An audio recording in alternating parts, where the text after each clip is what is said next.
What's up, Blazionaires and Blazionettes? So I figured since the Lego Batman movie is around the corner, I figured I'd go ahead and just review the Lego movie.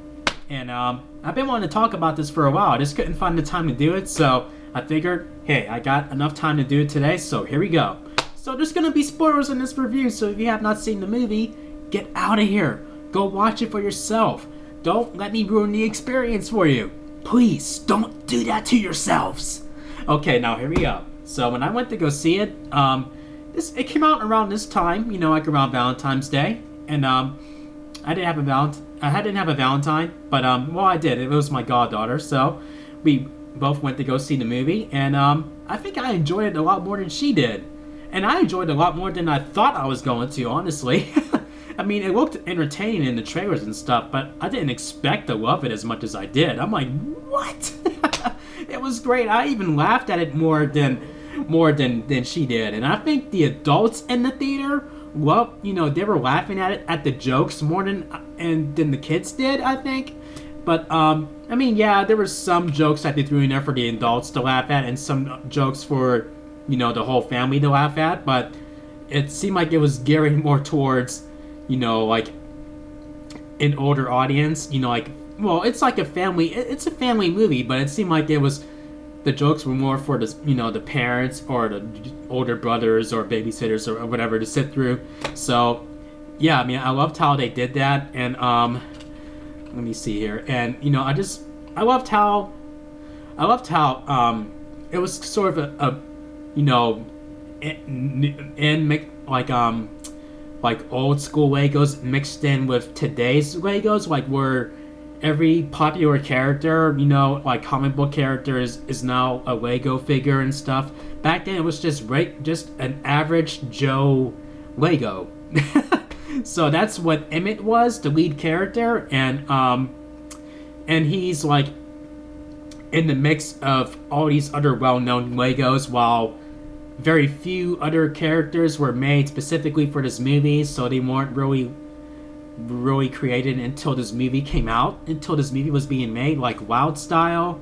And darn it, what is the character Morgan Freeman played? I'm trying to think. Hold on, I'm looking it up right now. It sounds like Detrivius or something like that. I mean, I keep getting that character's name wrong, so bear with me. So it's somewhere on that line. Let's see here. Let's see here. Vitruvius. I think I said it wrong. Vitruvius. Forgive me if I've said that wrong, but I mean, like, he's in that lineup of, fresh new Lego characters, and Emmett is like the, basically represents like how Legos were, little Lego people were, where it's just, just nobody really. It just could be anyone. That's who Emmett is, and then it turns out that he is meant for a much greater purpose, which could save everybody, pretty much. And then, yeah, like, and it's funny, like, how when we meet Wild Style, no damsel in distress whatsoever. She can hold her own, she kicks ass, and then she's hoping to, I guess, meet the special or whatnot. And then, you're thinking, okay, is Emmett the special? And then he seems confused, like, huh? What? Huh? Oh, you're not the special, are you? Oh, yes, I am. Just trying to impress her and everything. And then it doesn't work right away. She immediately, tells him that she has a boyfriend. And to my surprise, it was Batman. I didn't know that. I mean, I didn't see enough trailers to really indicate, have any confirmation of that. So when Batman showed up and it's like, yeah, to meet my boyfriend, Batman. I'm like, sweet. And he's a bigger douchebag than he's ever been in any incarnation of him. But and he even made a song about himself becoming an orphan, and then that just had me like, what the frick? Oh my gosh. It was hilarious, and it was like really totally out of character for him, but this Batman is his own character. And he's so full of himself, and it's ridiculous. And And we have cameos from other, well-known characters that I wish had bigger roles, like Superman. I wish he had a bigger role. I wish Wonder Woman had a bigger role, and I wish Michelangelo, one of the Ninja Turtles, had a bigger role. And we have some Star Wars characters and everything. It's pretty cool. And it's also cool. It's like everything that happens, like fire, water, all of that is made of Legos. I mean, that was just amazing. And it's also funny how like when you pop the hair off of a character's head, like. And then it's just nothing. They had that a few times with Emmett where you put a helmet on his head or something like that. Like, boop, take the hair off, boop, put the helmet on. And I'm like, what? It's hilarious. I mean, the whole movie was just a fun ride. I mean, I saw it twice. Yeah, I think I saw it twice in theaters. And I could watch that over and over again. And then it's almost like the entire movie is basically with Legos, and we don't see any live action characters until near the end, where it's basically in the inside of a home, and it's basically a setup that a kid's dad built, and he's sort of doing his own thing with that, and then he comes down and then he wants it all set up differently, and then that's where how that's like comes into play with the bad guy's role with the movie. Like that's how he wants things, and then they had this big, dangerous weapon that turns out to be super glue or whatnot. So you realize that it's all like all in pretend, like all like of how other people are playing around with that. So that's pretty clever.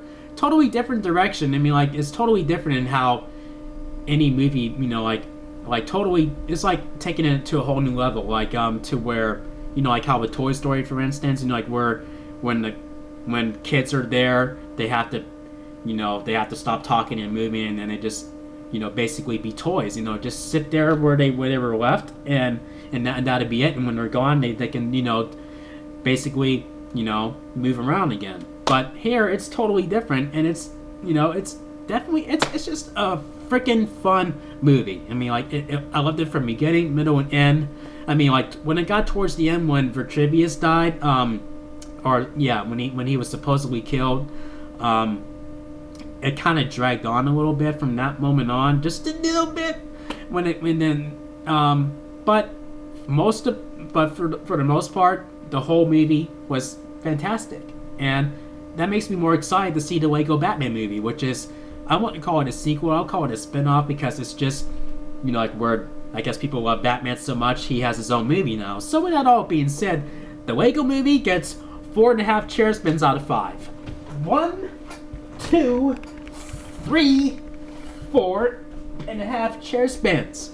So yeah, I mean, like, and I'll have my review for the Lego Batman movie, like, probably I'll try to get it up this weekend, or by sometime Sunday at the latest.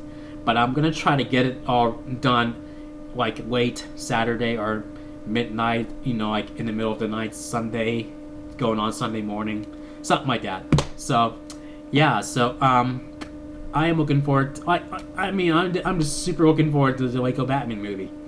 And he turned out to be like arguably the best part of the movie, because because he's so full of himself. And then we got I forgot what the other character's name was, like the one who is obsessed with making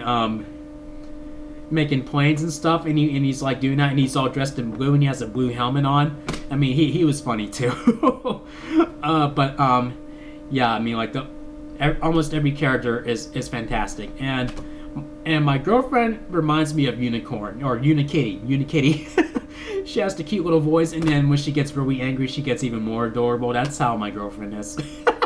So anyway, yeah, if you guys enjoyed my review on the Lego movie, make sure you thumb up the video. Make sure you click subscribe if you're a newbie to the channel. Thank you for watching, and I cannot wait for I think the sequel is still on the way, so I can't wait for part 2. It's gonna be great. So I will see you guys in the next video. Peace out, y'all.